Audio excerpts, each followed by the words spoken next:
Bon, alors démarrons. Je voulais faire un tout petit complément sur ce dont on avait parlé la semaine dernière, avant de démarrer un nouveau chapitre qui sera celui sur les variétés différentielles, donc vraiment le cœur de la structure de l'espace-temps. Donc on avait parlé de référentiel et j'avais un peu discuté sur le fait que la notion de référentiel était en fait plus utile en relativité, déjà en relativité restreinte.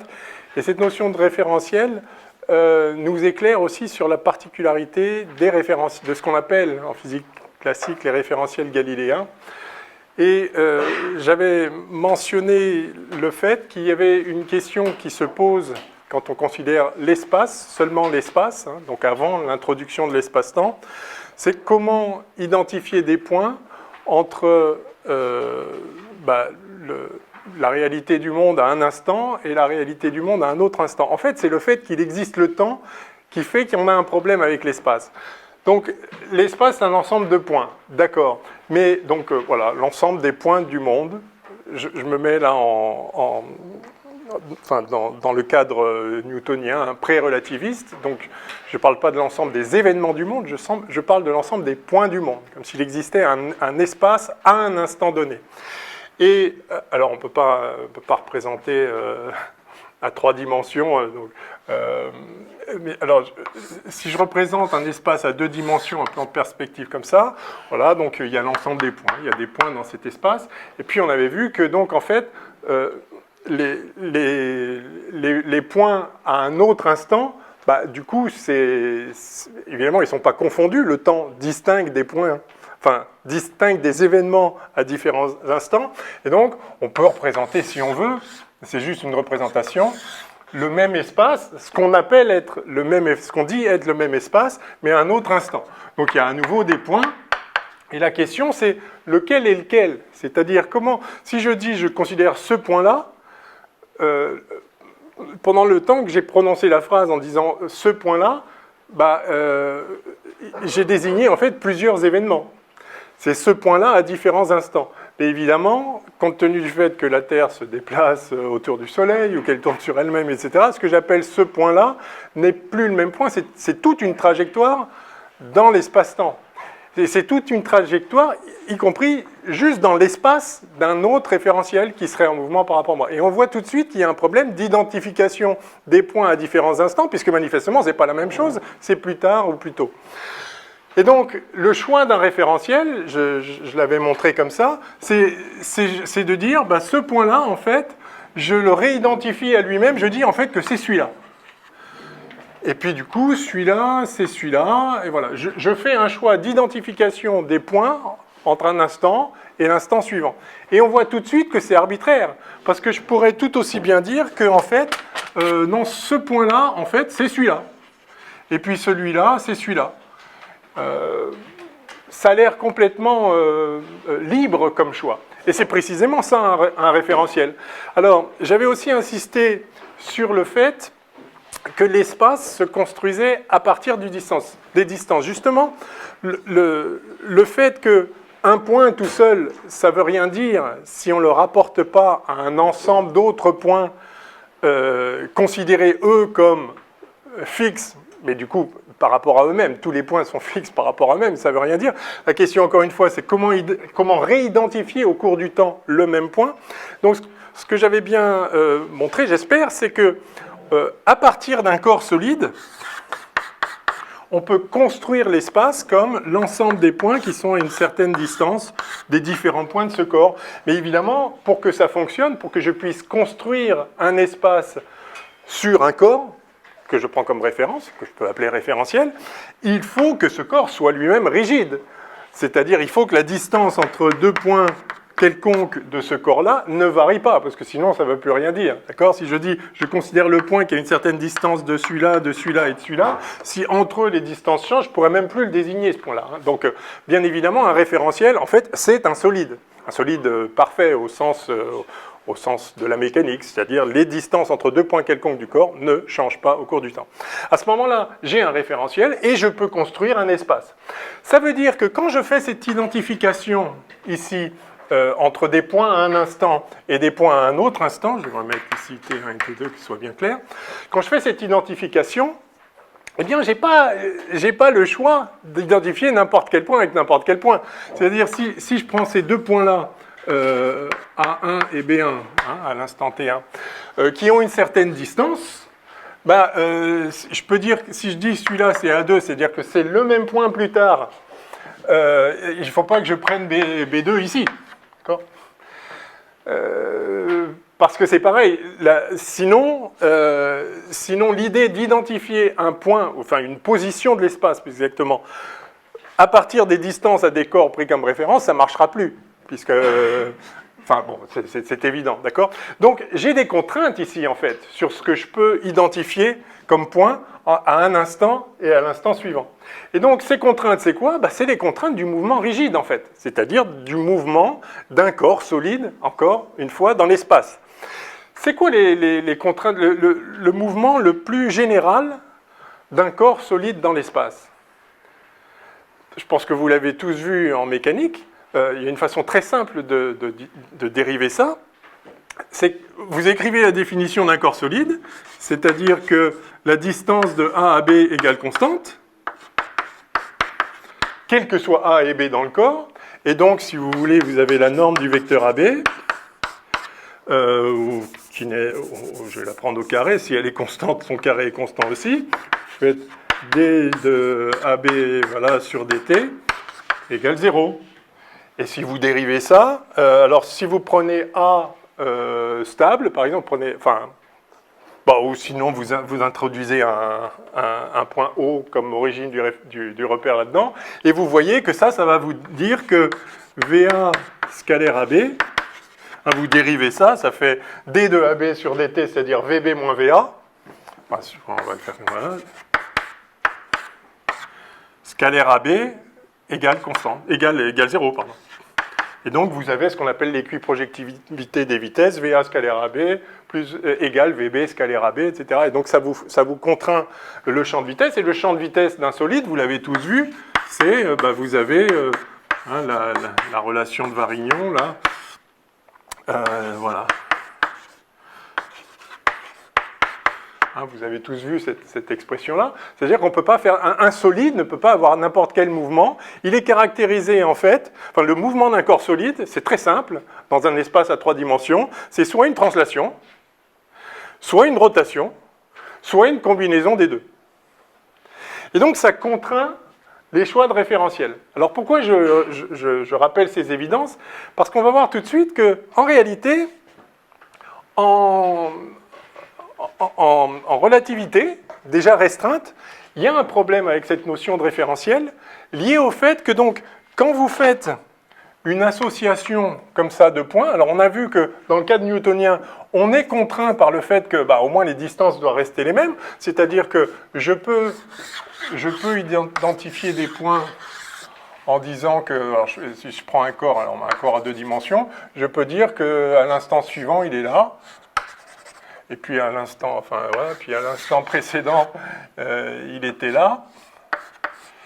Et donc, voilà, je dis que c'est le même, et à ce moment-là, j'ai constitué un référentiel. D'accord ? J'ai identifié des points à différents instants. Alors évidemment, le corps, il peut se retrouver, je crois que c'est un instant intermédiaire. Là, par exemple, il a pu s'arrêter un moment, puis il est reparti. Mais reparti par rapport à quoi ? Par rapport à lui-même, c'est juste, il ne bouge pas de toute façon, hein, d'accord ? Donc, voilà une possibilité de faire. Ce qu'on ne peut pas faire en particulier, c'est de se dire que ces points-là, je vais les identifier à ça, je vais les tirer ici. Puis après, je le raccourcis à nouveau. Puis après, par contre, je peux le faire tourner. À nouveau, on a cette contrainte de rigidité qui fait qu'on ne peut pas faire n'importe quoi. Alors que d'un point de vue mathématique, je pourrais très bien associer ce point-là à ce point-là, et ce point-là à ce point-là, puis dire de façon intermédiaire, de façon linéaire pour tous les points intermédiaires, ou de façon pas linéaire d'ailleurs, peu importe. Mathématiquement, comme vous savez, il y a autant de points dans un segment grand que dans un segment petit. Enfin, tout ça, d'accord, c'est la même cardinalité. Donc, a priori, on peut faire n'importe quoi, mais en fait, ce que vous voyez, c'est que pour faire un référentiel, il faut vraiment s'appuyer sur un corps, et pour être capable, c'est ça encore une fois l'idée même du référentiel, pour être capable de réidentifier un point en disant c'est le même, le réidentifier plus tard, il faut en fait s'appuyer sur la notion physique de réidentification des objets. C'est-à-dire que je dis que ce corps-là, c'est le même que celui-là, que celui-là, que celui-là. Mais c'est pareil. Qu'est-ce qui me permet de dire que cette craie-là, c'est la même que quand j'ai commencé à en parler? C'est une notion qu'on a, mais vous voyez qu'on a besoin de s'appuyer là-dessus. Donc, pour réidentifier de l'espace au cours du temps, on a besoin de s'appuyer sur la réidentification des objets, et d'un point de vue mathématique, géométrique, on doit imposer la condition que les distances ne varient pas, c'est-à-dire d'un mouvement solide. Et donc, on peut le traduire mathématiquement en disant que le passage d'un espace à un instant donné à un autre espace, à un autre instant, un autre espace dont on dit que c'est quand même le même, ça, c'est conditionné si vous voulez, à la condition d'isométrie, c'est-à-dire je fais une isométrie entre le premier espace et enfin, je m'autorise des transformations qui ne changent pas les distances. Et comme vous le savez, alors dans le cadre newtonien, on a l'idée que l'espace est euclidien, avec une métrique euclidienne. Et donc, en fait, les transformations possibles sont les transformations qui... Donc, si vous voulez, les transformations qui conservent la métrique.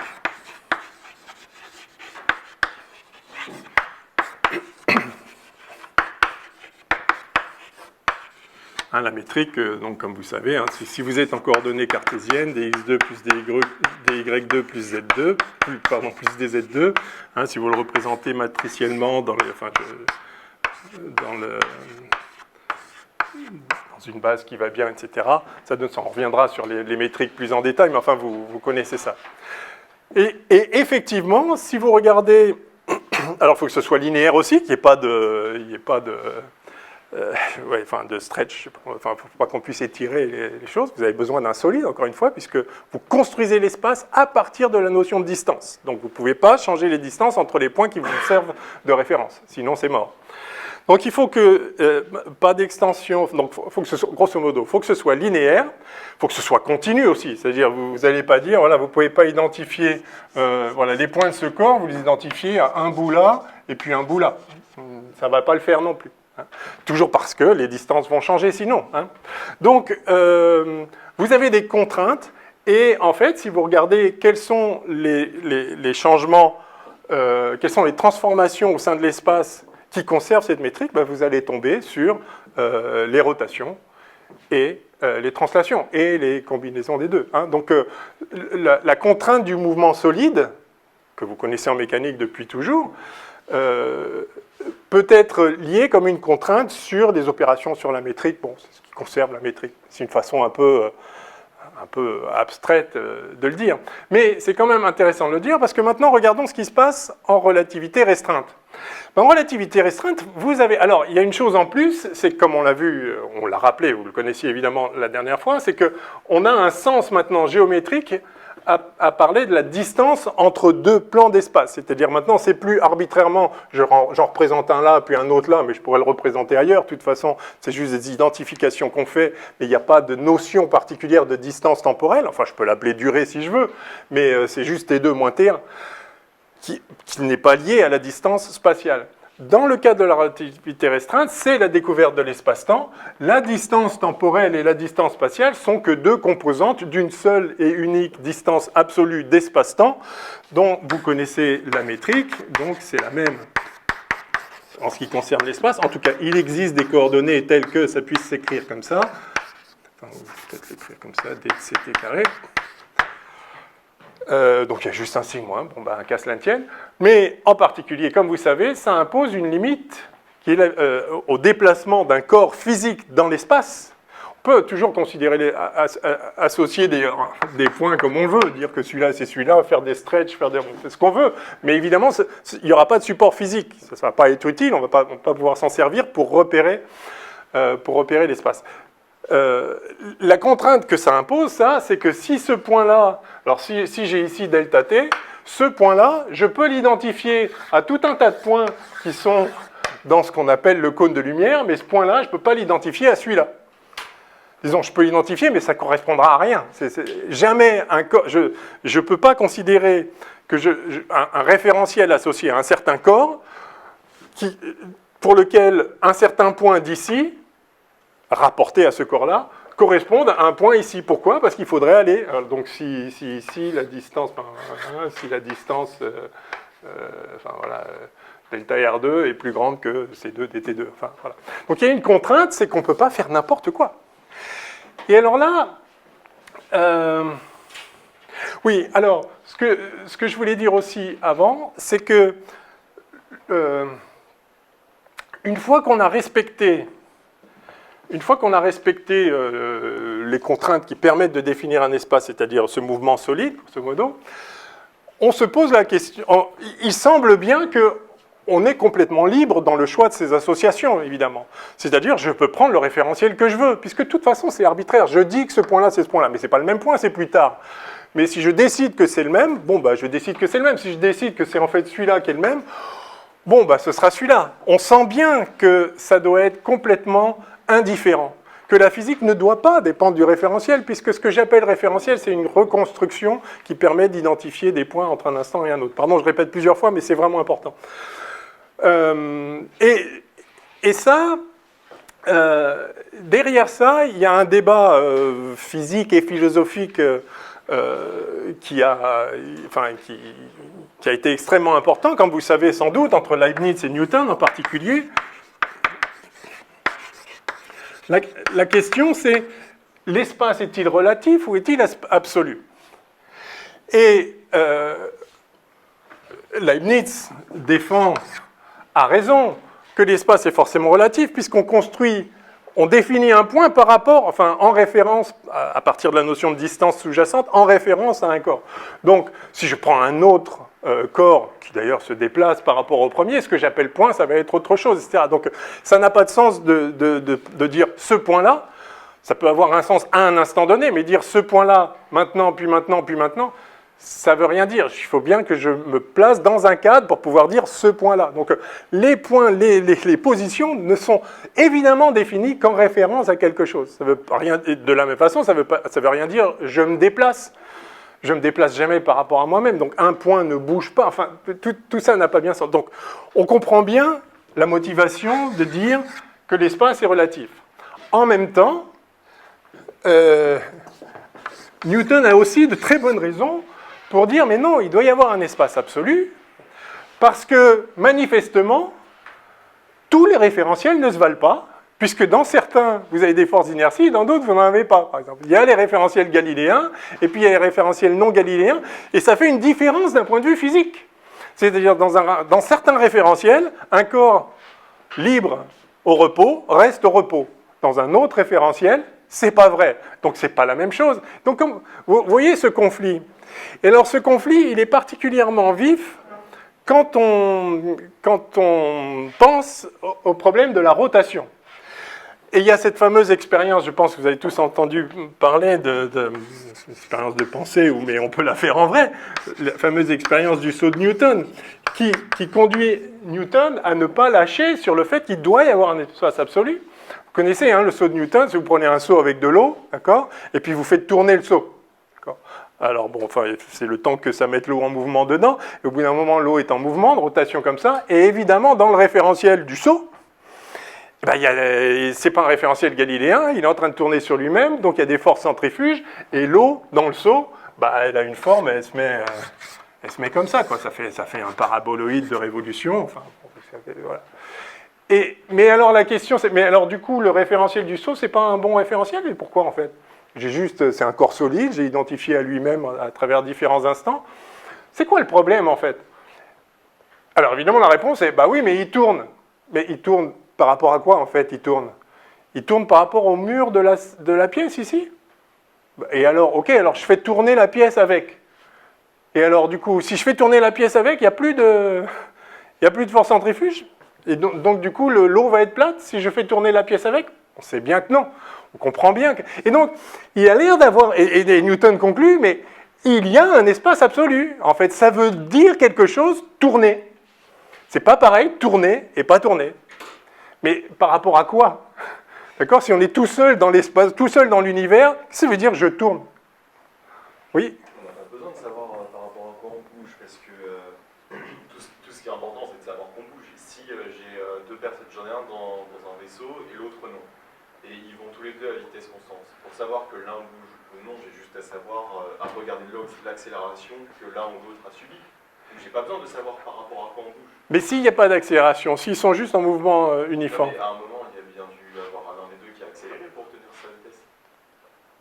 Mais accélérer par rapport... si vous avez juste ces deux vaisseaux, et OK, ils sont en mouvement l'un par rapport à l'autre. Et vous dites, ah mais s'ils sont en mouvement, c'est qu'ils ont dû être accélérés. Mais par rapport à quoi? Qu'est-ce qui vous... Et admettons, qu'est-ce qui vous permettrait de dire, c'est celui-là qui a été accéléré par rapport à celui-là, plutôt que celui-là par rapport à celui-là? Ce que vous dites, c'est que, oui, il y en a un qui a senti qu'il était collé au siège. Voilà, donc il a senti une accélération. Mais donc ça veut dire que cette accélération, elle est réelle. C'est-à-dire que ce n'est pas pareil un référentiel galiléen et un référentiel pas galiléen. Et effectivement, c'est le cas. On le sait. Mais c'est très étrange si on dit qu'en fait, ces identifications d'un point à un instant, un point à un autre, je fais ce que je veux. Et de fait, je fais ce que je veux. Je définis un autre référentiel. Qu'est-ce que ça veut dire? C'est le bon référentiel. Donc, il y a des référentiels privilégiés. Mais vous voyez que c'est étrange si on dit que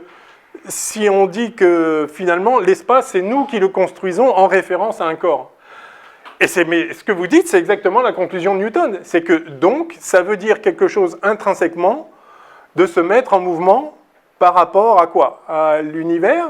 Mais si vous êtes tout seul, si vous êtes tout seul au monde, ça veut dire même quoi que vous vous déplacez et que vous accélérez? Vous voyez, il y a un problème. Encore une fois, c'est par rapport à quoi? Oui. En ce qui concerne la rotation, je me demande, est-ce que ce serait possible de... Enfin, je veux dire, pour savoir si on tourne ou pas, si on est en rotation ou pas, est-ce que ce serait possible de faire une mesure du moment cinétique? Est-ce que le moment cinétique pourrait nous indiquer est-ce qu'on est en rotation ou on est... Oui, mais comment vous mesurez le moment cinétique? Le moment cinétique, il est défini comme... Le fait de tendre ses bras ou non, avec des poids... Ah oui. Donc, ce que vous dites, c'est est-ce que je vais ressentir ou non une accélération? Mais voilà, ça revient à l'expérience de Newton, c'est-à-dire, vous voyez que ça tourne ou pas, suivant la forme de l'eau. Enfin, c'est-à-dire, est-ce qu'il y a une force centrifuge ou pas? Mais ce qui est étrange, c'est il semble pouvoir y avoir un sens à dire que un corps tourne. Par rapport à quoi? D'accord? Si le seau est seul, la question est celle-là. Si le seau est seul dans l'univers, qu'est-ce que ça veut dire qu'il tourne? Et donc, et pourtant, les forces, la forme de l'eau, ça va être plat ou ça va pas être plat? Donc il y a un problème, et on voit, alors c'est intéressant parce qu'il y a un problème spécifique à la rotation, c'est pour ça que je voulais vous rappeler ce débat qui est profond, hein, qui est pas du tout simple, mais parce que justement, quand on passe dans une perspective relativiste avec la notion de l'espace-temps, j'allais dire l'invention de l'espace-temps, mais il est là en fait, la découverte de l'espace-temps, c'est que ces questions sur les référentiels, en fait, deviennent inutiles. Il n'y a pas besoin En fait, ce n'est pas une bonne notion, et donc une bonne façon de le voir, c'est justement de réfléchir sur qu'est-ce que ça veut dire bouger, tourner, etc. Et qu'est-ce qui fait que telle identification serait meilleure qu'une autre. Une autre façon, donc, c'est justement de se placer en relativité restreinte et de voir que d'abord, toutes les associations ne sont pas possibles, et qu'il y a un truc particulier avec la rotation, c'est que... Alors, je vais effacer un peu...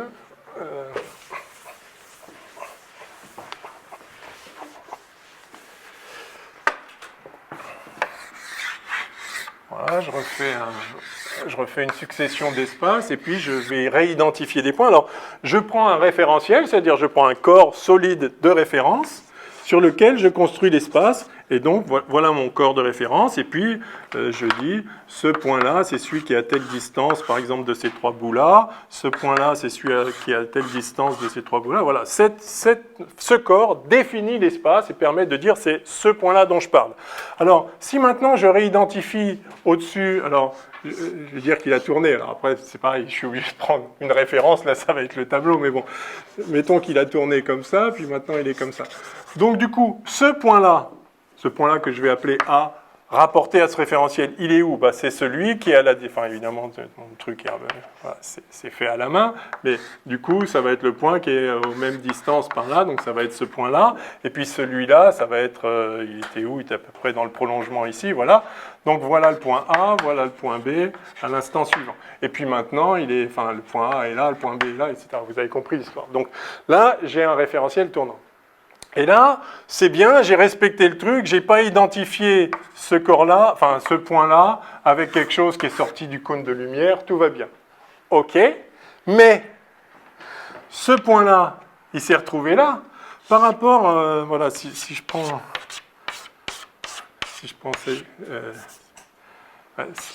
cette grille, comme, alors je n'aurais pas dû la faire en vert. Bon, alors si en vert, on va dire que donc ça c'est la grille de l'espace associé au corps que je suis en train de faire tourner, d'accord?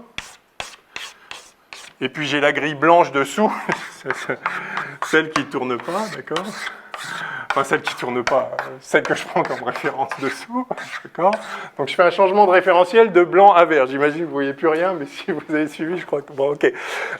Vous voyez que B, ici, s'est déplacé dans la grille verte. Donc maintenant, je vais vous faire un truc incroyable. On va prendre mon référentiel, why not, d'accord? Donc là, je bouge, d'accord? Donc, ce que j'appelle, un point pour moi, c'est un point, par exemple, le point qui est au bout de mon bras, voilà. Donc ce point-là, maintenant, c'est celui-là, ok. Puis maintenant, c'est celui-là, puis maintenant, c'est celui-là, ok. Et puis, dans mon référentiel, il y a le soleil.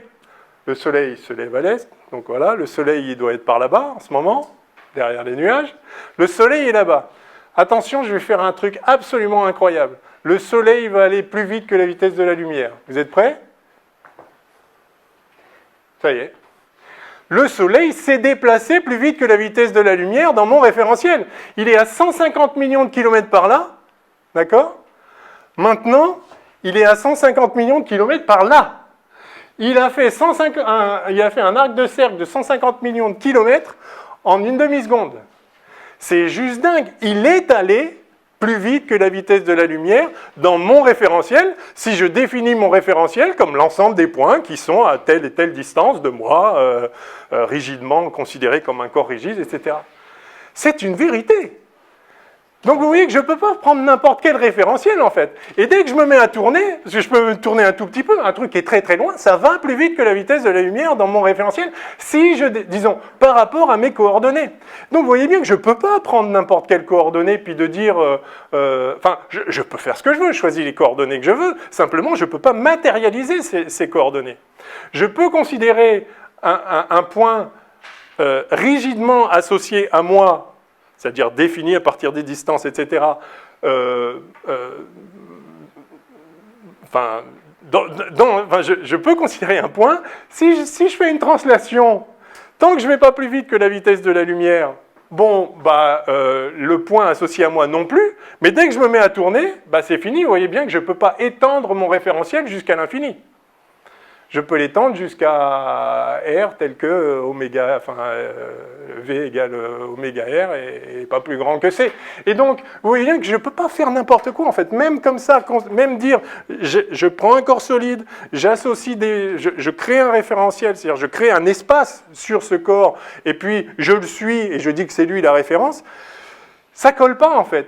Donc, encore une fois, dès que vous commencez à tourner un tout petit peu, par rapport à quoi, encore une fois, vous voyez que ça ne marche plus. Vous ne pouvez plus faire un référentiel pour l'ensemble de l'espace. Donc vous voyez que cette notion de référentiel, en fait, elle est pratique localement, etc.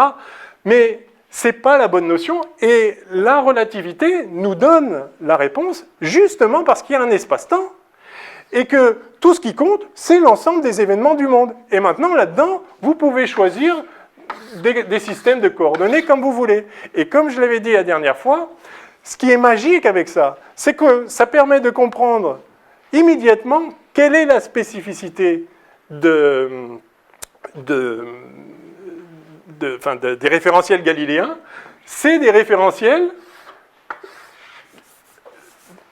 pour lesquels les lignes d'univers de chacun des points du référentiel sont des droites dans l'espace-temps. Et pour dire que ce sont des droites dans l'espace-temps, alors on peut le faire parce que l'espace-temps de la relativité restreinte est un espace affine de Minkowski, etc., avec une notion de vecteur, et donc de vecteur, un vecteur ici qui est le même qu'ici, et donc je peux dire si le corps suit une trajectoire dans l'espace-temps telle que sa direction reste toujours la même, par exemple, du coup il va en ligne droite par définition. Vous voyez que j'ai besoin d'une structure sous-jacente, mais qui est fournie par la relativité restreinte. Donc c'est bien plus riche que ce qu'on dit souvent, cette idée d'espace-temps. Ça permet de s'affranchir du coup d'un référentiel, puisque finalement, un référentiel dans l'espace-temps, ce n'est rien d'autre. Enfin, oui, un référentiel dans l'espace-temps, ce n'est rien d'autre qu'un repère particulier dans l'espace-temps en réalité. D'accord ? Habituellement, on a l'espace associé à un référentiel, et dans l'espace, on se dit, je peux choisir le repère que je veux. Je prends l'origine où je veux, je prends des axes comme je veux, je peux aussi me mettre dans des coordonnées polaires ou ce que je veux. Voilà. Donc, j'ai l'espace qui constitue, associé à un corps qui constitue un référentiel, et dans ce référentiel, je repère les points comme je veux avec un repère. Voilà. En réalité, et par contre, je peux changer de référentiel. Je construis l'espace maintenant sur un autre corps. Et dans cet autre référentiel, je prends le repère que je veux pour repérer les points. Parce que chaque référentiel définit son propre espace, mais au sein de l'espace, je repère les points comme je veux. En réalité, non. Dans la perspective spatio-temporelle, j'ai plus plusieurs référentiels, j'ai qu'un espace-temps. Et dans cet espace-temps, je choisis des repères comme je veux. Je peux choisir... je peux choisir un repère avec des axes comme ça, ou je peux choisir un repère avec des axes comme ça. Voilà. Vous avez tous vu ça avec l'espace de Minkowski. C'est juste un autre choix. Alors là, on dit encore un autre choix. Enfin non, c'est un autre choix de repère qui correspond à un autre référentiel. Mais en réalité, dès que vous pensez que... Et du coup, ce système d'axes ou ce corps, ce soi-disant référentiel, dès que vous pensez qu'il peut tourner, vous voyez que ça saute en éclats tout ça. Parce que vous ne pouvez pas faire suivre les lignes de coordonnées, vous ne pouvez plus les matérialiser. Ou sinon, les corps vont se déplacer plus vite que la vitesse de la lumière par rapport à vos coordonnées. Mais en fait, vous pouvez. De fait... ce qui est interdit en physique, c'est-à-dire, ça ne peut pas être quelque chose qui dépend du système de coordonnées. Donc, si vous choisissez des coordonnées dans l'espace-temps qui vont à un certain moment plus vite que la vitesse de la lumière, ou même qui sont temporelles à un moment, puis après spatiales, vous pouvez très bien repérer l'espace-temps avec des lignes bizarres. Et donc, effectivement, si vos lignes sont bizarres, rien n'interdit qu'un corps qui irait tout droit comme ça, à un moment, il va plus vite que la vitesse de la lumière. Oui, et alors, c'est pas le problème. Il va plus vite que la vitesse de la lumière par rapport à vos coordonnées. Évidemment, c'est vous qui les avez choisis. Vous faites ce que vous voulez. Si vous prenez des coordonnées telles que ça va plus vite par rapport à ces coordonnées, c'est le cas. Ça, c'est pas un interdit physique, évidemment. Vous faites ce que vous voulez. L'interdit physique, c'est que deux corps particuliers, deux corps physiques, s'éloignent l'un de l'autre plus vite que la vitesse de la lumière. C'est-à-dire, quand j'ai fait ça, et que le Soleil a fait, par rapport à moi, comme ça, avec 150 millions de kilomètres en un quart de seconde, quand j'ai fait ça, en réalité, la distance entre moi et le Soleil, elle n'a pas bougé. D'accord ? Éventuellement, quand je fais ça, elle a bougé un petit peu. Oui, elle a bougé de 3 cm en un quart de seconde, bien sûr. Je me suis déplacé par rapport à lui, il s'est déplacé par rapport à moi.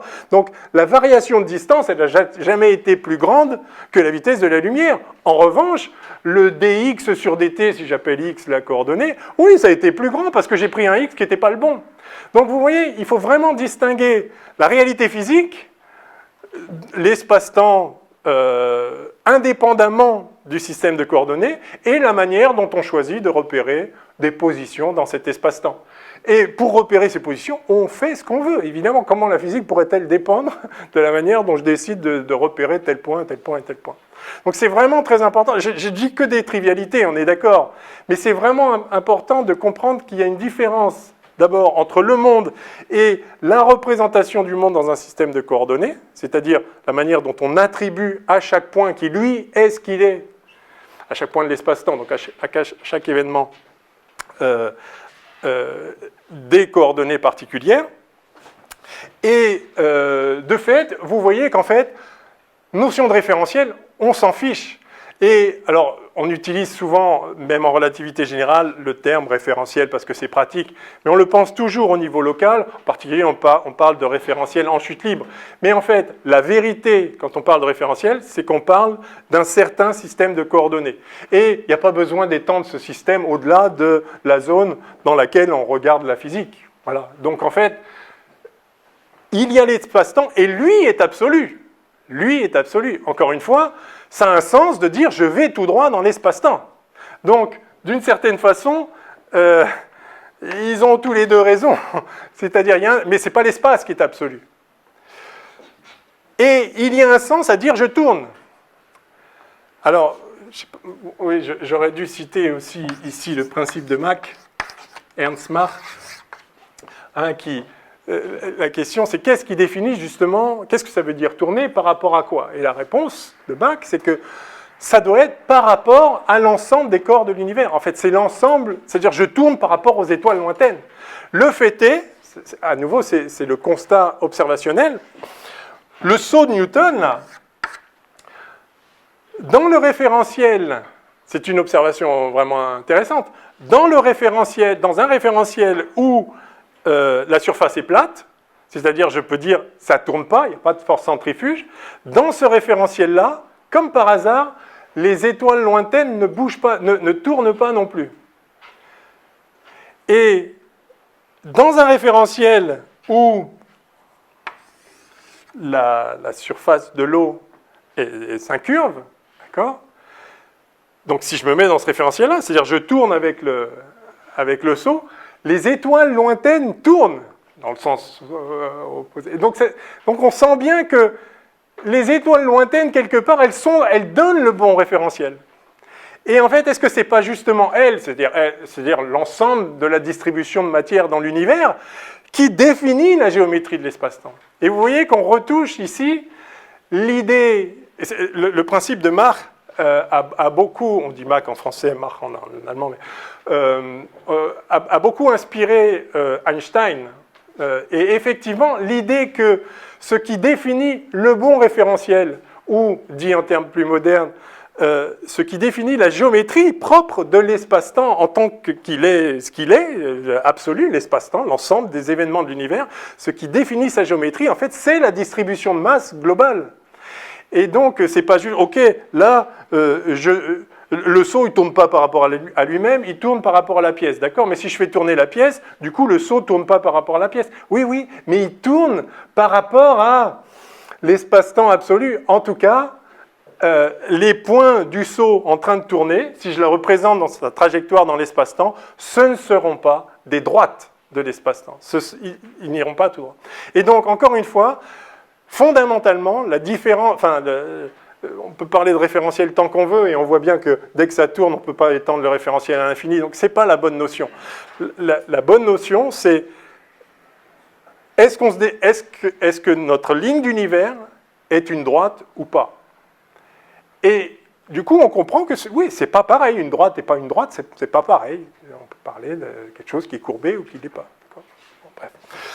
Ok, je voulais juste rappeler ça, et puis, insister un tout petit peu là-dessus.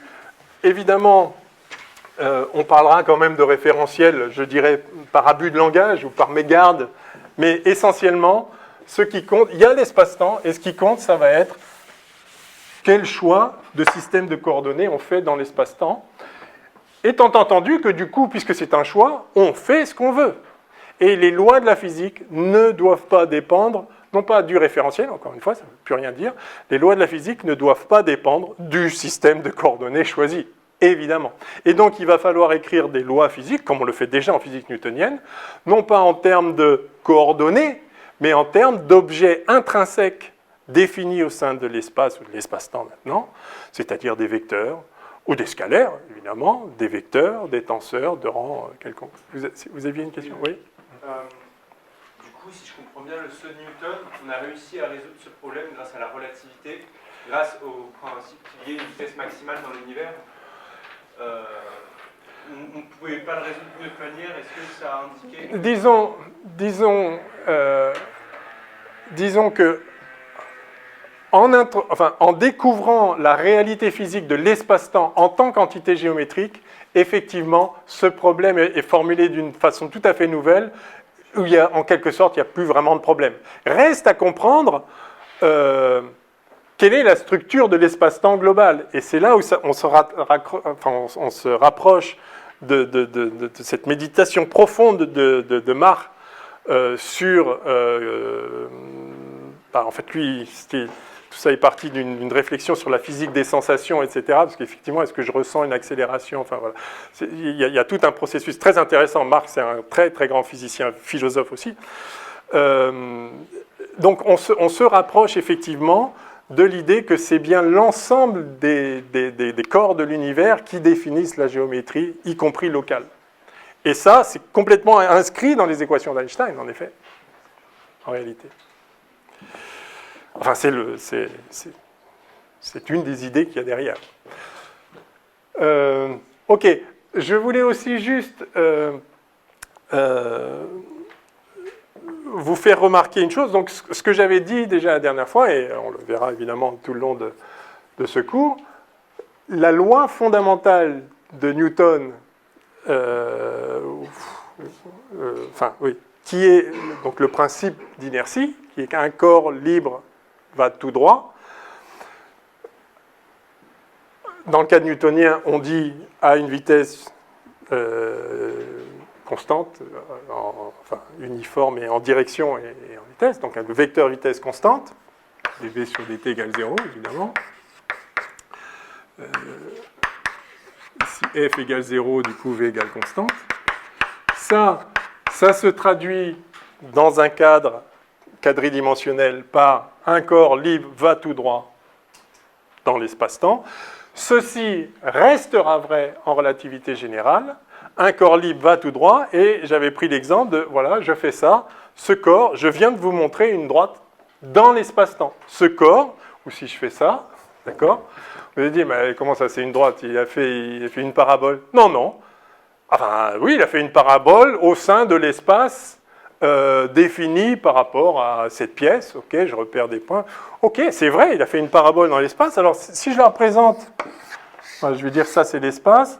Alors, je vais faire à 2 dimensions. Donc, on va dire, donc ça, c'est x, comme ça, puis comme ça, c'est z. D'accord ? Le corps, il a fait ça. D'accord ? Il a fait une parabole comme ça.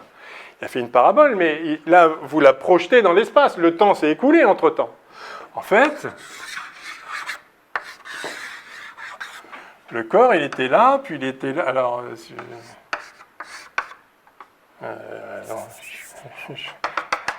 ok. Ça, c'est la projection de sa trajectoire, mais en fait, ici, il était là. Alors, je vais projeter la même trajectoire. Le dessin est forcément pas bien fait. Là, il était là, puis là, il était là, puis après, il est revenu. Enfin, voilà. Donc, vous avez compris l'idée. Voilà, et puis maintenant, il est arrivé là, bref. Enfin. Donc, le corps, en fait, il a fait un truc bizarre, là. Et bien, cette ligne-là, c'est une droite de l'espace-temps. C'est une droite. C'est une géodésique, on va définir ce que c'est précisément. Et voilà. Donc, effectivement, quand je fais ça, on a l'impression que ça va dans une direction, puis ça va dans l'autre. Ah, par rapport à ce référentiel. Mais rappelez-vous, je me mets dans le référentiel en chute libre, je peux annuler la gravitation. Si quand je fais ça, vous retirez le sol là, qu'est-ce que je vais voir moi? Parce que, ok, le truc il monte et il descend par rapport à la pièce, mais par rapport à moi, ouais, le truc il s'éloigne par là, mais moi je vais de plus en plus par là. Donc là, quand il revient Quand il revient vers le bas, moi je vais tellement plus vite, parce que j'ai accéléré entre-temps, je suis en chute libre, je vais tellement plus vite vers le bas, et le truc là, il va moins vite vers le bas que moi, et donc il continue à s'éloigner de moi. En réalité, si je lance le corps et que je retire la trappe ici, ben le corps, par rapport à moi, il va à vitesse constante vers le haut. D'accord? Parce que dans mon référentiel, il n'y a pas de gravitation. C'est fort quand même ce principe d'équivalence. Je lance le corps vers le haut, vous allez dire il monte, il redescend, mais si je suis en chute libre, non, le corps, je l'ai lancé vers le haut, il continue. Forcément, il est libre. C'est un corps libre, il va tout droit. Dans le bon référentiel. Mais encore une fois, ce n'est pas le bon mot référentiel. La vérité, c'est qu'il va tout droit dans l'espace-temps. Alors, je vais dire, mais quand même, c'est si courbé que ça, l'espace-temps. Non, non, attention, hein, parce que si je mets X et T là, si je mets CT là, d'accord ? Donc pendant, mettons que voilà, il met 1 seconde à atteindre le sommet ici de sa trajectoire. D'accord ? Il met 1 seconde, CT, ça fait combien ? 1 seconde lumière, 300 000 km. D'accord ? Donc si je le fais avec des échelles, d'accord, avec des unités qui nous sont familières, alors enfin, je vais mettre Z ici du coup, et il s'est déplacé de... voilà, il a mis 1 seconde, je ne sais pas combien de temps ça lui a pris, mais voilà, grosso modo, il a fait ça, et puis là, il y a 300 000 km là. Donc, il peut faire du chemin avant qu'on voit que c'est un petit peu, que c'est pas exactement droit si je le mettais dans un référentiel euclidien, enfin dans un espace euclidien. Vous voyez ce que je veux dire? C'est-à-dire, attention, parce qu'on représente des trucs comme ça, on met les mêmes échelles ici et là, le cône de lumière est à 90 degrés, mais donc ça veut dire qu'en 1 seconde, ici, je suis monté de 300 000 km. Donc tous les petits mouvements à notre échelle ici, d'accord, c'est complètement étiré. Et donc, oui, là on se dit, non mais c'est quand même vraiment courbé. Non, non, non, non, n'oubliez pas, le temps passe vite, entre guillemets, ça ne veut rien dire, on est d'accord, hein, mais si vous rapportez le temps à l'espace, et c'est ce que fait l'espace-temps, c'est vraiment, d'accord, vous avez la métrique, dx2 plus dy2 plus dc2 moins dz2 moins c2 dt2. Il y a un c là, c'est beaucoup c. Voilà. C'est pour ça qu'on ne se rend pas compte d'ailleurs qu'il y a un espace-temps. Parce que c c'est très très grand pour nos vitesses standards. Mais l'espace-temps est là et voilà. Et effectivement, quand je fais ça, le corps va tout droit dans l'espace-temps. Ok. Alors, et je voulais faire un dernier petit complément sur justement le principe d'équivalence, puisque, bon, on l'a énoncé, j'y reviens pas, hein, donc principe d'équivalence, la masse inertielle est égale à la masse gravitationnelle, par conséquent, tous les corps chutent de la même façon, c'est pour ça que je peux annuler la gravitation, en tout cas dans un champ gravitationnel constant, homogène, hein, c'est-à-dire il suffit que je me mette dans le bon référentiel, qui est le référentiel en chute libre, celui donc du coup qui est accéléré avec l'accélération de la pesanteur en quelque sorte, mais justement ça fait disparaître la pesanteur, donc il n'existe pas, pour un champ gravitationnel homogène, ça ne veut rien dire qu'il y a un champ gravitationnel, je change de référentiel, il n'y en a pas, je peux l'annuler. Voilà. Et alors ça a des conséquences, et je vais vous montrer 2 conséquences. La première conséquence, c'est que les corps massifs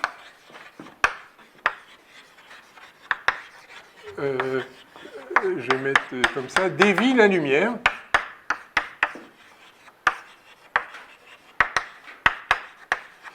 Donc avant même d'avoir écrit les équations d'Einstein et vraiment compris ce qu'est la courbure d'un espace, etc., ce que c'est qu'une géodésique, un raisonnement très simple a permis à Einstein de voir qu'il y a des effets gravitationnels, je vais le dire comme ça, sur la lumière.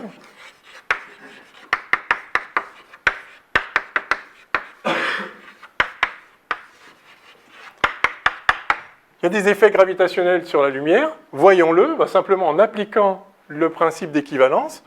Je considère, alors c'est toujours l'expérience de l'ascenseur, enfin d'Einstein, c'est-à-dire, c'est une façon de dire, j'ai aucune information sur un monde extérieur, je suis dans un espace clos, voilà mon ascenseur, et je suis en l'absence de champ gravitationnel, il n'y a pas d'autre masse dans l'univers, ou si vous voulez, je suis loin de toutes les masses, je suis dans un endroit où, le champ de où il existe un référentiel où le champ gravitationnel Enfin, il n'y a pas de gravitation. Voilà, je peux négliger la gravitation.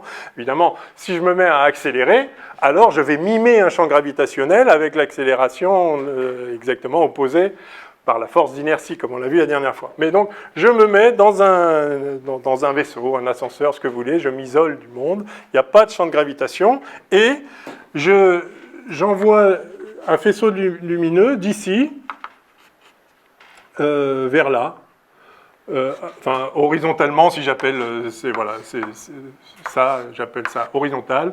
Évidemment, ça ne veut rien dire si je n'ai pas de gravitation, mais voilà, dans cette direction, je l'envoie. Je l'envoie, disons, à mi-hauteur ici donc j'ai la hauteur h et la largeur L, si vous voulez. J'envoie un faisceau lumineux parallèlement à ce bord-là, et évidemment, la lumière va tout droit, je vais le récupérer ici. Certes. OK. Quelle découverte. Maintenant, je dis, OK, maintenant, je vais donner une accélération à l'ascenseur, au vaisseau spatial, ou ce que vous voulez. Je lui donne une accélération. Au moment où je lance ici, alors je lui donne une accélération égale à G. Enfin, je l'appelle G, son accélération. D'accord. Qu'est-ce qui va se passer? Je lance le rayon lumineux. Évidemment, donc la lumière avance, à la vitesse de la lumière, soit. Pendant ce temps-là, évidemment, le vaisseau se déplace par là. Donc, qu'est-ce qui va se passer? Donc, en fait, au début, il est là, puis après, il est là, puis après, il est là. Et donc, la lumière, elle se fiche bien que donc, je lance la lumière ici à mi-hauteur au départ, je la lance. Elle se fiche bien de savoir qu'il y a une accélération. Elle va tout droit. Et donc, vous voyez là, elle est plus bas, et puis finalement, elle va sortir là. Et donc, dans le référentiel de l'ascenseur, vu de l'ascenseur, ou du vaisseau, ce que vous voulez, la lumière, elle fait ça, quoi. Et maintenant, enfin, évidemment, parce que je me déplace. Merde. Oh. Ah. Bon. Et maintenant, en fait, principe d'équivalence, dire que l'ascenseur bouge par là, enfin accélère vers le haut, ou dire qu'il y a un champ gravitationnel vers le bas exactement égal, enfin opposé, disons, moins G, d'accord, c'est exactement pareil. Principe d'équivalence. Je peux entièrement annuler la gravitation en me mettant dans le référentiel qui accélère comme la gravitation. Laisse tomber. Inversement, je peux entièrement simuler la gravitation en me mettant dans un référentiel accéléré. Ça va donner une force d'inertie moins mg, enfin moins ma accéléré, à tous les corps. Et donc, ça va être exactement comme s'il y avait de la gravitation qui tire tous les corps avec l'accélération moins a. Et donc, si g égale moins a, j'ai mimé un champ gravitationnel. Et la remarque profonde, qui nous paraît complètement évidente, quand on l'a fait la semaine dernière, oui, il suffit de regarder l'équation, oui, effectivement, moins ma égale mg, du coup, voilà, c'est exactement pareil. Cette simple remarque fait que, du coup, je dois conclure, si le principe d'équivalence est vrai, je dois conclure que, en présence... si je mets la Terre ici, et que j'ai donc un champ gravitationnel, d'accord, j'ai la gravitation, j'ai un champ gravitationnel créé par la Terre, je dois conclure que si je lance un faisceau lumineux horizontalement, il est courbé. Il ne va pas tout droit. Il ne va pas tout droit, mais tout droit par rapport à quoi? On en revient toujours là, en fait. Il va tout droit par rapport au référentiel en chute libre. Et donc, dans le référentiel où il y a de la gravitation, le référentiel terrestre, il est courbé. Et donc, il subit les effets de la gravitation. Il tombe comme un corps, quoi. Comme un corps massif. Il n'a pas de masse, le photon. Si on raisonne en termes de photons. Mais il est courbé. Et donc, les trajectoires lumineuses sont affectées par la gravitation des corps. Waouh! C'est pas mal. Simple conséquence du principe d'équivalence. Plus fort encore... Excusez-moi. Oui. Ça, on a prouvé comment que c'était débile? Alors ça a été vérifié. Alors ça a été vérifié, en particulier en 1919. Donc les équations de la relativité ont été publiées en fin 1915, début 1916. En 1919, il y a eu une éclipse de soleil. Et Arthur Eddington s'est dit, on va en profiter pour vérifier. Alors, en fait, c'est une prédiction d'Einstein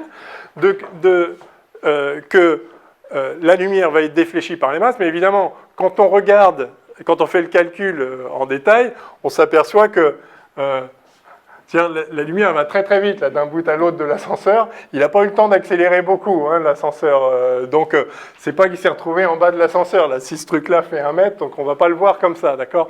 Mais si vous mettez un gros champ gravitationnel et que vous regardez très très précisément, vous allez voir une légère déflexion. Donc l'idée, et Einstein a fait le calcul et a prédit la chose, l'idée, c'est de se dire, qu'est-ce que j'ai comme grosse masse qui fait un bon champ gravitationnel ? Le Soleil. Donc j'ai le Soleil ici. Et puis la Terre tourne autour du Soleil, très bien. Donc à un moment, la Terre est là. Et l'idée, c'est de regarder la lumière d'une étoile qui serait quasiment derrière le Soleil, ici. En fait, par exemple, que vous ne devriez pas voir. Mais la lumière de l'étoile, elle est mise dans toutes les directions, d'accord ? Et donc, il va y avoir un rayon qui passe au ras, ici, qui va sentir ici un champ gravitationnel assez costaud, qui va le sentir pendant, voilà, c'est quand même gros le Soleil, 700 000 km² de rayon, etc. Et en fait, il va y avoir une légère déflexion, et en fait, d'ici, je vais voir l'étoile que je devrais voir par là, je vais la voir par là. Alors évidemment, le problème, c'est que pour que la déflexion soit un tant soit peu significative, il faut passer tout près du Soleil, sauf que s'il y a le Soleil dans votre champ de vue, vous ne voyez plus l'étoile, d'accord ? Il fait jour. Sauf s'il y a une éclipse. Bien joué. Et donc Eddington s'est dit, l'éclipse de 1919, super, allons-y, et on va regarder les étoiles. On connaît les cartes du ciel, on sait où sont les positions des étoiles, où elles sont censées être, etc. Et effectivement, on voit une étoile bien connue, dont on sait très bien où elle serait s'il n'y avait pas le Soleil, parce qu'on la suit tout au long de l'année, etc. Et on voit qu'elle n'est pas là où elle devrait être, ou si vous prenez une ici pour laquelle la déflexion va être complètement négligeable, vous savez qu'entre ces deux étoiles, normalement, il y a un certain angle entre les deux étoiles, c'est toujours le même, évidemment, le ciel tourne en bloc, d'accord, parce que c'est la Terre qui tourne dedans, et là, vous voyez que la distance angulaire entre ces deux étoiles, elle est plus petite. Elle est devenue plus petite ici. Et vous pouvez calculer de combien. Elle est censée l'être d'après les équations d'Einstein. Et vous regardez et vous trouvez, oui, c'est pareil, bravo Einstein, la prédiction est bonne. Voilà. Donc Eddington a fait ça. Alors, il y a des débats sur le fait qu'il savait, qu'il connaissait ce qu'il devait trouver. Et si on regarde très proprement, les données ne sont pas forcément si propres que ça. Il y a un peu les yeux de la foi, paraît-il. Mais néanmoins, la déflexion est là, et la déflexion est en tout cas compatible avec la relativité d'Einstein. Mais donc, dès 1919, ça a été vérifié, ça, de façon plus ou moins précise, mais le fait a été établi. Alors maintenant, c'est vérifié avec une précision colossale, évidemment. Oui. Le fait que les corps massifs dévient la lumière, vous dites que c'est un effet de la relativité générale ? Oui. J'ai entendu dire que... oui. Voilà, que c'était aussi possible... Alors, c'est aussi possible... Alors, ok, très bien. Alors, c'est aussi possible avec Newton, mais alors, donc c'est aussi possible avec Newton, pourquoi ? Parce que c'est possible avec Newton en passant à la limite. Donc, vous avez la Terre et vous lancez un astéroïde ou je ne sais pas quoi,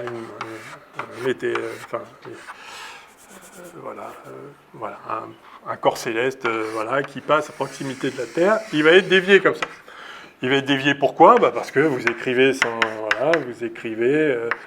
moins Gm masse de la Terre sur R2 UR, et vous faites ici D2R sur DT2, vous résolvez l'équation, et une fois que vous avez... Et donc vous avez la trajectoire, et vous voyez bien évidemment c'est dévié, normal, il y a une force de gravitation, etc. Et puis là, évidemment, vous faites ce qui est l'équivalent du principe d'équivalence. Vous dites, en fait, m ici, c'est le même, je simplifie, masse inertielle égale masse gravitationnelle. Donc en fait, ceci est vrai quelle que soit la masse du corps. Et c'est vrai, tous les corps chutent de la même manière, merci Galilée. Donc si vous lancez ici une petite poussière interstellaire ou la Lune, il va se passer exactement la même chose, la même trajectoire. Et donc vous pouvez vous dire, après tout, la lumière, c'est un corps comme un autre, et donc il va suivre la même trajectoire.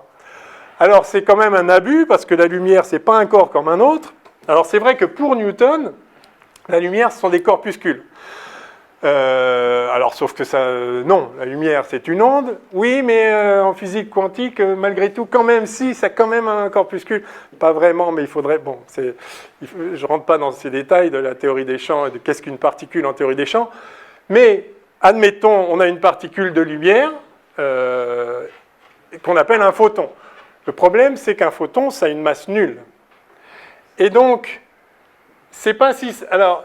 On peut extrapoler, en dire, c'est vrai pour toutes les masses, donc pourquoi pas aussi pour une masse nulle. Oui, mais non. Parce qu'une masse nulle, c'est pas la même chose que... Enfin, disons, si, encore une fois, l'idée, c'est d'être dans le cadre newtonien. Donc, si on est dans le cadre newtonien, une masse nulle, tout simplement, ça n'existe pas. Parce qu'une masse nulle, vous pouvez appliquer n'importe quelle force, ça ne changera pas, puisque m égale 0. Attendez, c'est l'inverse. Oui, une masse nulle ne peut pas subir de force. D'accord ? F égale 0 tout le temps. Et du coup, vous ne pouvez pas appliquer la force de gravitation sur la masse. Donc on voit bien que c'est un peu bancal. Néanmoins, c'est vrai qu'on peut se dire, oui, mais ce n'est pas complètement nul, c'est juste ça tend vers 0. Et vu que quelle que soit la masse, la trajectoire est la même, et en fait, ça marche aussi pour la lumière. Ce n'est pas déraisonnable. Donc oui, c'est vrai, la théorie newtonienne prédit aussi une déviation, mais si on fait le calcul en relativité générale et en physique newtonienne, alors c'est amusant, on trouve exactement un facteur 2 d'écart. Donc c'est pas la même chose, et donc même si on se dit « ouais, mais quand même, Newton aussi prédit ça », oui, mais il prédit une autre valeur, et celle qui est observée, c'est celle d'Einstein. Voilà. Mais effectivement, c'est une bonne remarque quand même. On peut, par un processus de passage à la limite, considérer que le photon serait dévié aussi en physique newtonienne. Ok, alors, deuxième effet intéressant, toujours avec la lumière et toujours avec le principe d'équivalence, la gravitation affecte la fréquence de la lumière. Alors, je reprends mon expérience. Je me mets dans un ascenseur, une fusée, ce que vous voulez. Il n'y a pas de gravitation. Je me suis mis dans des conditions où il n'y a pas de gravitation. Et puis, voilà, je pars d'ici cette fois, et puis j'envoie de la lumière comme ça. J'envoie de la lumière à une certaine fréquence nue. D'accord ? Et puis, je l'envoie, et puis je la récupère ici.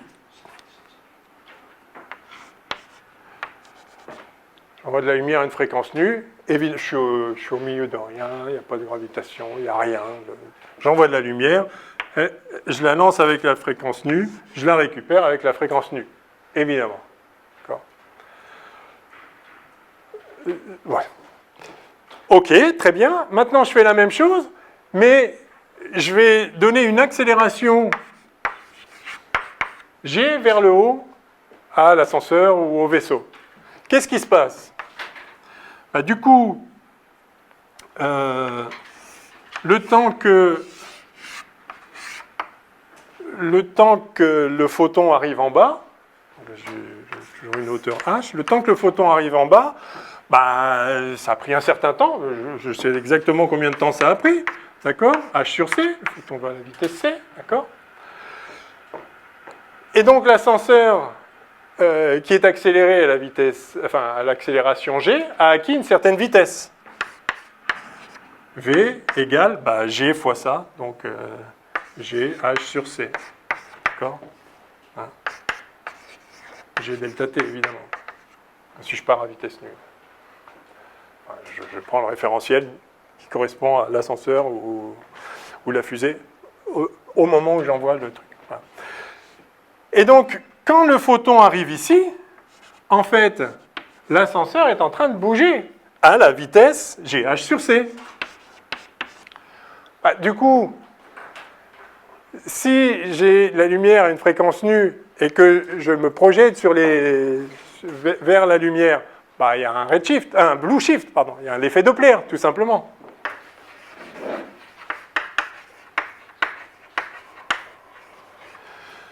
D'accord ?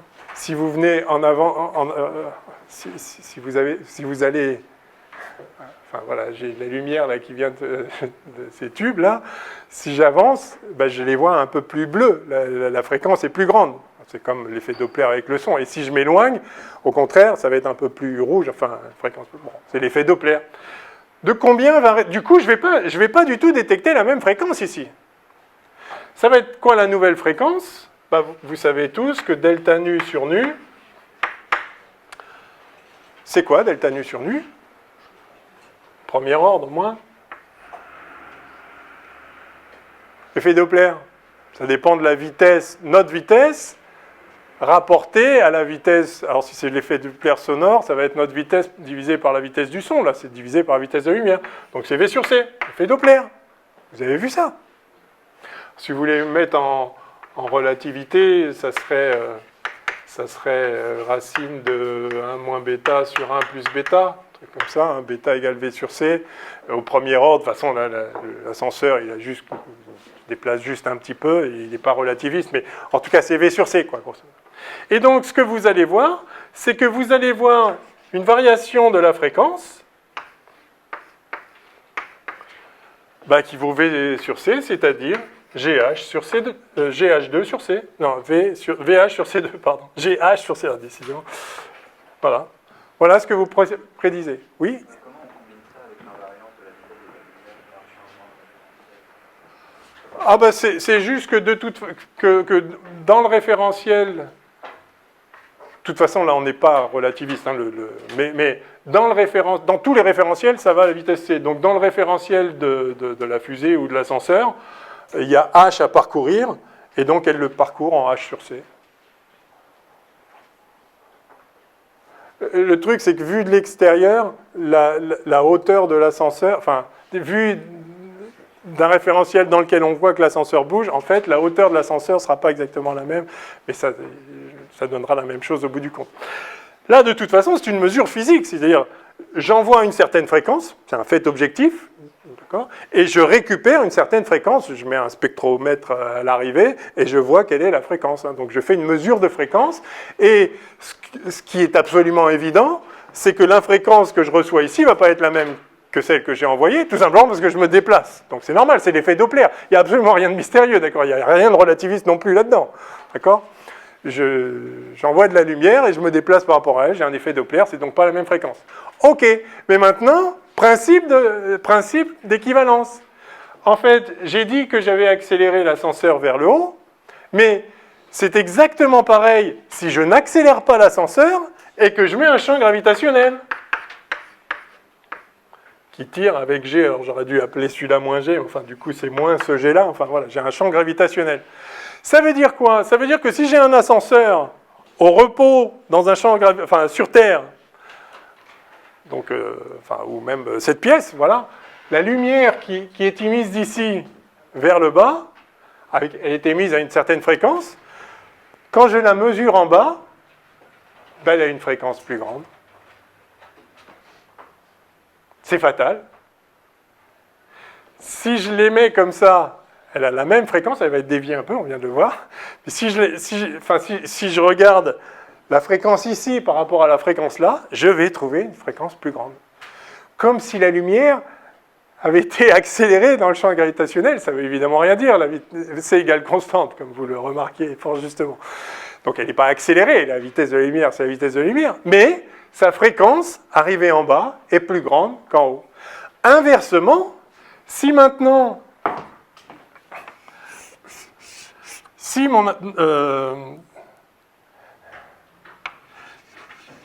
j'envoie de la lumière du bas vers le haut et que j'accélère, je vais remettre G, j'aurais dû mettre moins G depuis le début, mais j'envoie de la lumière comme ça et j'accélère l'ascenseur. Qu'est-ce qui se passe? Quand la lumière va arriver en haut, l'ascenseur va être en train de bouger vers le haut. Et donc, il va y avoir un effet Doppler dans le inverse. C'est-à-dire que la fréquence, maintenant, va être plus faible. De combien? Exactement pareil, mais avec le signe moins. D'accord?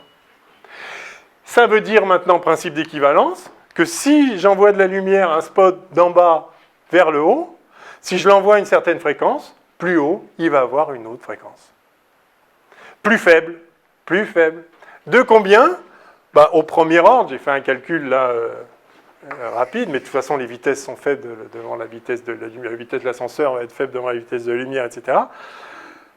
La variation de fréquence, c'est ça. Alors, comment ça se fait qu'on ne voit pas que si je mets un spot bleu, pourquoi je ne le vois pas rouge en haut?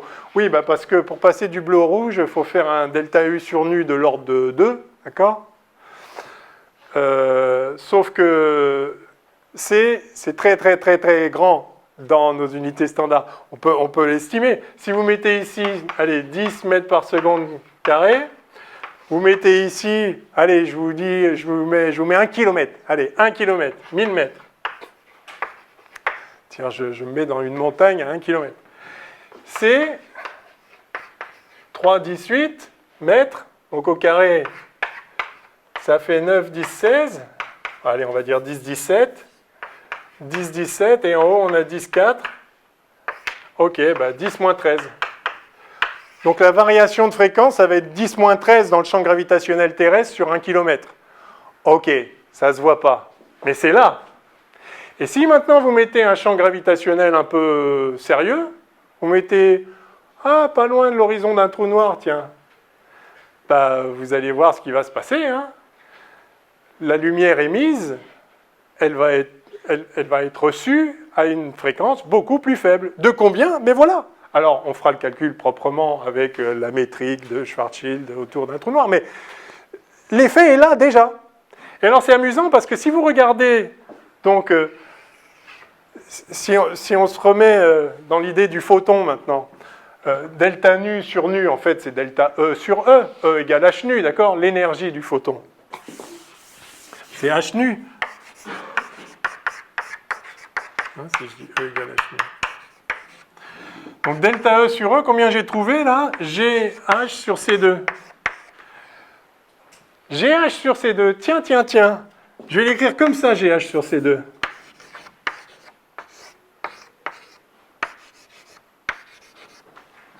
Oh, que c'est beau. MC2, l'énergie d'un corps de masse M. MGH, l'énergie potentielle de pesanteur, l'énergie qui gagne quand il change, quand il se déplace d'une distance h dans le champ de gravitation.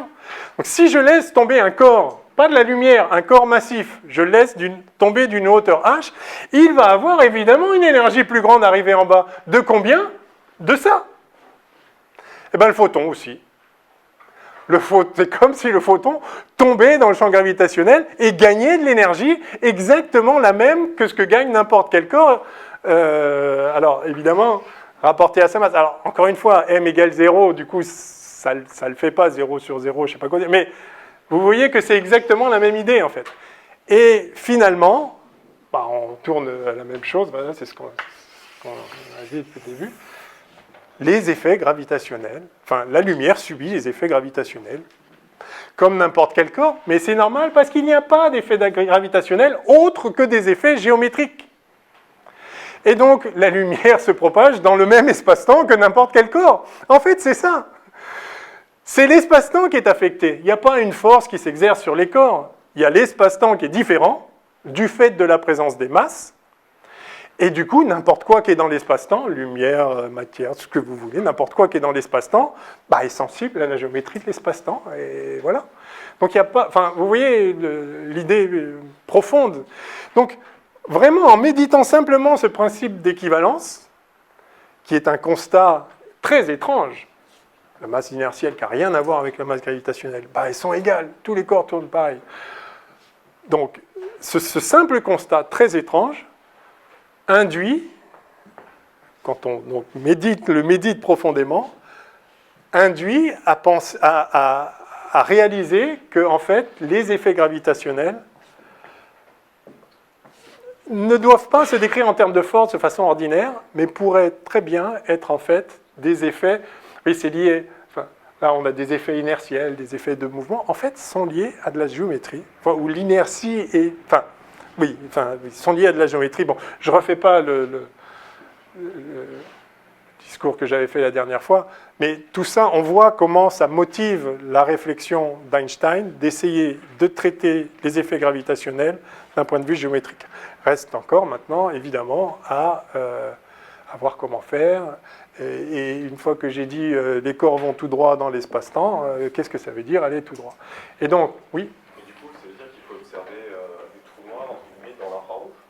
Oui, absolument. C'est ce qu'on appelle le redshift gravitationnel.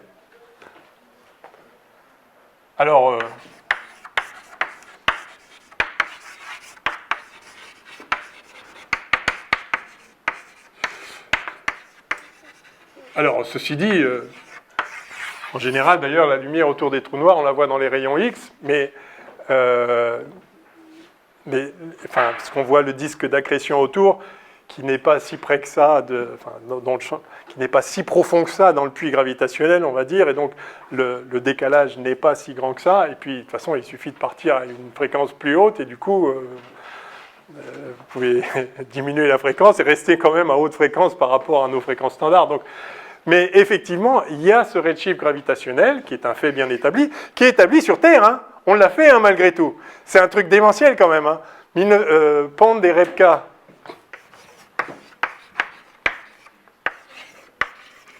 Rebka. Pardon, il y a un trou là. Rebka. 1959-1960. Je crois qu'ils sont...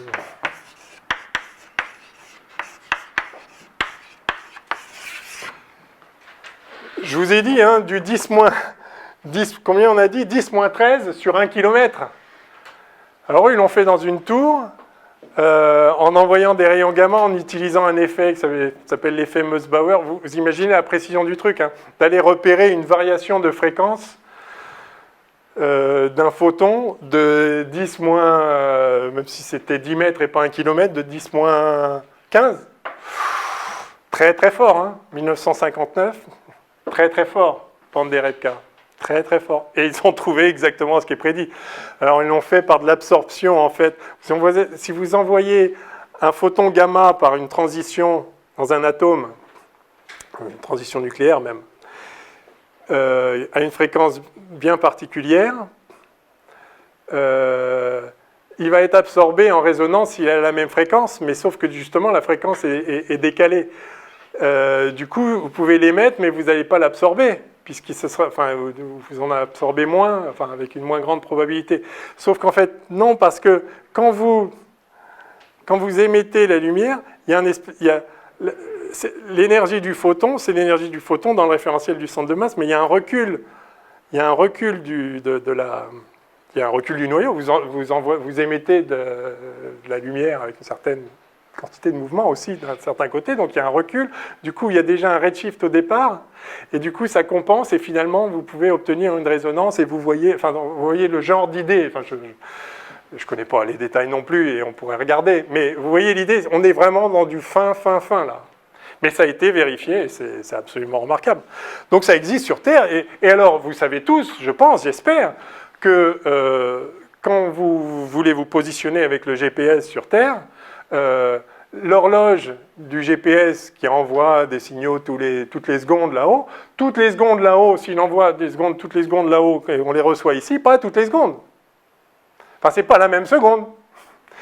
Et cet effet gravitationnel est important, et si on ne le prend pas en compte, mais au bout de 10 minutes, vous avez une erreur de 20 cm sur votre position, au bout d'un an, vous ne savez plus du tout où vous êtes sur Terre. C'est-à-dire le GPS, le système GPS tient compte des effets relativistes, des effets de courbure de l'espace-temps autour de la Terre. C'est absolument capital. On n'aurait jamais la précision qu'on a, mais on aurait même zéro précision du tout, parce que je vous dis, au bout d'un mois, c'est fini, vous avez complètement tout désynchronisé, même pas au bout d'un mois, au bout d'un jour. Hein. C'est-à-dire ces effets gravitationnels sur l'espace-temps, Ils sont réels et ils sont bien maîtrisés, bien connus et ils sont vérifiés du matin au soir dans votre téléphone portable. Oui. C'est juste pour revenir au delta E sur eux. Oui. Expliquer que plus du coup on descend, Ouais. On gagne de l'énergie en tombant. on gagne de l'énergie. Mais du coup, si par exemple il n'y avait pas du tout de ce gain d'énergie est uniquement dû à la façon dont on présente cette chute entre une altitude et par exemple le sol, ou bien c'est vraiment entre nous, notre position, et un point où vers où tout est attiré. Qu'est-ce qui se passerait en fait s'il n'y avait pas de sol pour nous retenir, et du coup on s'approche d'un point où tout autour de ce point-là... Alors, s'il n'y a pas de sol, mais il y a quand même la même masse pour faire le champ gravitationnel, Oui, voilà, alors ça s'appelle un trou noir. C'est-à-dire si vous mettez la même masse, mais dans un point, du coup, c'est-à-dire qu'il n'y a pas un moment, ça s'arrête. Donc, alors en fait, ce qu'on verra, c'est que si vous mettez la masse de la Terre dans un corps qui est plus petit que... combien pour la Terre? Pour le Soleil, ce serait 1 kilomètre, ça doit être...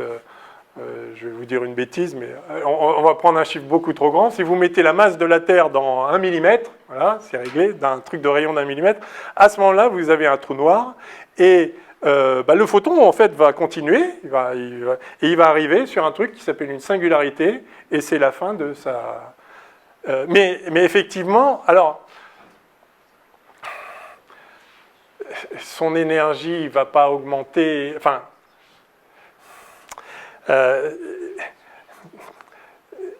on définira ce que c'est, mais le truc, c'est que effectivement, quand je dis l'énergie du photon a augmenté, en fait, c'est toujours pareil, ça dépend du référentiel. C'est-à-dire, dans le référentiel terrestre, et référentiel, c'est pas... Mais j'envoie un photon avec la fréquence nu, je récupère avec une fréquence nu prime plus grande que nu. Ça, c'est vrai. Maintenant, effectivement, si moi-même, j'étais en train de chuter là, du coup, le photon, lui, il aurait, par rapport à la Terre, il aurait une fréquence plus élevée, mais si moi, je chutais aussi, alors, je m'éloignerais de la source, et donc j'aurais un effet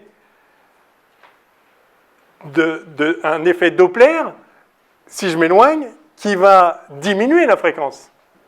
Et ça va exactement compenser. C'est une très bonne illustration du principe d'équivalence. C'est-à-dire, si je chute avec, si je suis moi aussi en chute libre, c'est-à-dire que je ne sens pas la gravitation, eh bien, pour moi, le photon va avoir la même fréquence qu'à l'arrivée, c'est-à-dire je vais compenser par mon effet Doppler du fait que je m'éloigne, l'effet gravitationnel sur la fréquence du photon qui l'a blue shifté. Je redshift un truc qui a été blue shifté, et je le redshift exactement d'autant qu'il a été blue shifté, précisément parce que dans mon référentiel en chute libre, il n'y a pas de gravitation, donc il ne peut pas y avoir d'effet gravitationnel. Donc vous voyez, ça joue dans les deux sens en fait. Oui. J'ai bien compris ce que vous venez d'expliquer sur l'effet de condensation, et du coup, j'ai pas compris le lien qu'on fait avec la situation que j'ai exposée, avec le fait qu'on concentre la masse. Non, mais oui, parce que en fait, c'est difficile de dire le photon gagne de l'énergie ou une fréquence qui augmente. Parce que dans quel référentiel? C'est ça que je voulais dire après, c'est-à-dire là, je dis que la fréquence est plus élevée dans le référentiel de la Terre. Si je tombe, la fréquence va diminuer du fait que je tombe. Et si d'ailleurs je me projette vers le haut, au contraire, ça va même augmenter encore plus la fréquence. C'est-à-dire l'énergie dépend du référentiel, tout simplement. D'accord? Parce qu'on a un quadrivecteur énergie-impulsion. Donc si je change de référentiel, c'est plus la même énergie du photon, donc plus la même fréquence. Donc c'est pour ça, enfin je ne sais pas si ça répondait à votre question, mais vous voyez, c'est pour ça que c'est compliqué à répondre. On ne peut pas dire dans l'absolu, l'énergie du photon augmente. Il faut dire dans quel référentiel, parce que sinon il n'y a pas d'énergie, il y a juste un quadrivecteur énergie-impulsion du photon qui a une composante spatiale temporelle. Enfin, il y a l'énergie dans un référentiel et la quantité de mouvement associée. Hein. Vous savez, pour un photon E égale PC. Mais suivant le référentiel, E change, P change en conséquence, etc. Donc voilà, on ne peut pas parler comme ça dans l'absolu de l'énergie d'un photon liée à sa fréquence. Vous pouvez dire E égale h nu, mais la fréquence dépend du référentiel, justement. Donc, bon. Mais concrètement, c'est-à-dire que si vous faites une expérience de physique avec un détecteur, lui définit un référentiel. Le détecteur, il va vous dire, moi je mesure telle fréquence, du fait de son mouvement à lui dans l'espace-temps. Ça, c'est intéressant en fait. D'accord ? Quand vous faites une mesure, quand vous avez un détecteur qui fait une mesure, le détecteur est un référentiel, enfin, a son propre, enfin, c'est par rapport à lui. C'est l'énergie du photon par rapport au détecteur. Voilà. Donc après, pour répondre à votre question plus complètement, tout dépend, il fait quoi votre détecteur? Il tombe aussi, il est fixe, mais il ne peut pas, s'il est dans un trou noir, il est entraîné. Donc voilà, après, il faut regarder la situation en pratique. Mais les équations permettent de répondre à cette question.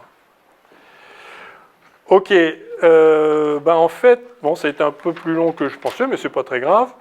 Je crois qu'on est au milieu, là. C'est peut-être un bon moment de faire une pause. Et puis on va attaquer le chapitre 2 juste après. Une petite pause de 10 minutes, un petit quart d'heure. 10 minutes, allez.